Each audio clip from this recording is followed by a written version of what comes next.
m'appelle Charles Boulanger, je suis le responsable du jardin Jungle qui se situe à Eu, entre la baie de Somme et Dieppe. Et je vous présente ici mon jardin Jungle. Donc jungle, c'est un terme qui signifie sauvage, où je vais volontairement garder pas mal de plantes locales dans mon jardin et compléter avec des plantes exotiques que j'ai ramenées de pas mal d'expéditions botaniques. Et à 20 ans, j'ai fait ma première expédition botanique en Chine et j'ai ramené pas mal de plantes qui sont bien acclimatées. Là, vous avez l'emblème du jardin, des Brasséopsis. Derrière, vous avez les Tetrapanax Giant, qui est une forme que j'ai ramenée de Taïwan. On a pas mal de collections de Schefflera aussi, des bamboulianes qui viennent du rubis et palmiers, différentes plantes que j'intègre dans un écosystème en fait local. Et en fait, plus vous êtes, donc ça fait le complexe argilo-humique, je garde les crucifères parce que ça remonte le soufre du sol. Et un rhododendron en Chine ne pousse pas dans un endroit bien dégagé avec du mulch. Ça pousse toujours dans des ronciers avec des lianes qui lui grimpent dessus. Donc j'essaie de reproduire ce qui se passe dans la nature. Donc le jardin, j'ai bientôt 40 ans. J'ai commencé à 13 ans à planter. Là, on est dans un jardin qui est relativement jeune, mais ça a plus d'une vingtaine d'années de l'autre côté, quoi.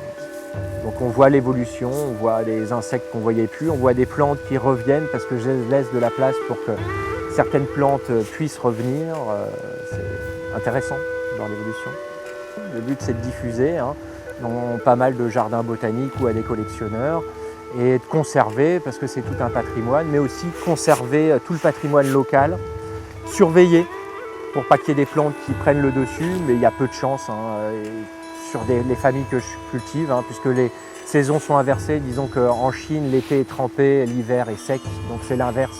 Donc ce n'est pas des plantes qui généralement peuvent... mais bon, on ne sait jamais ce qui peut se passer, il faut quand même être vigilant hybrider, adapter des choses qui normalement ne devraient pas pousser ici, quoi. Je fais de la restauration écologique, j'ai ramené pas mal de plantes qui avaient disparu ici, des plantes locales. Et je fais aussi, et j'intègre toutes ces plantes, et plus l'écosystème est riche, mieux c'est, quoi. Par exemple, les édiciums, quand c'est en fleurs, ça attire avec les chèvrefeuilles, les sphinx du liseron. Donc on a beaucoup de sphinx du liseron. Alors j'ai planté plein de liserons dans le jardin, parce qu'il n'y en avait pas beaucoup, et maintenant on a les sphinx du liseron géants qui viennent butiner le soir les fleurs. C'est assez spectaculaire, ça ressemble à des gros colibris, ça fait du 100 km/h, c'est une envergure de 10-12 cm, une longue trompe de 8-9 cm pour aller chercher le nectar au fond des fleurs.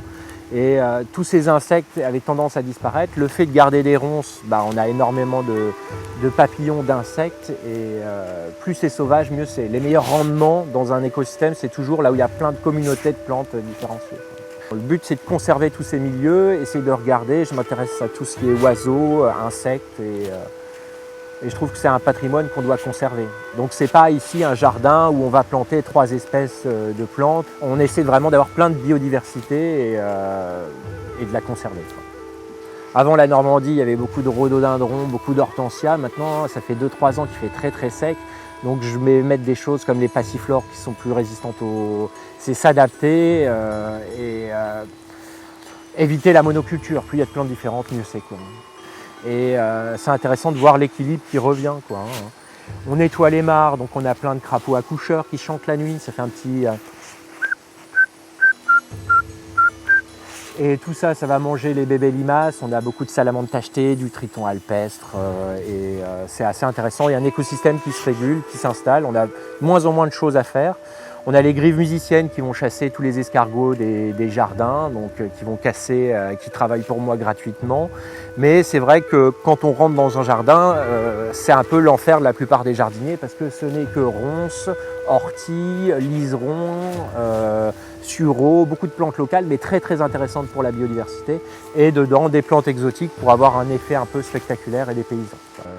Je trouve que c'est intéressant d'avoir des endroits où... encore authentique, quoi, pas complètement travaillé par l'homme, ça m'intéresse beaucoup.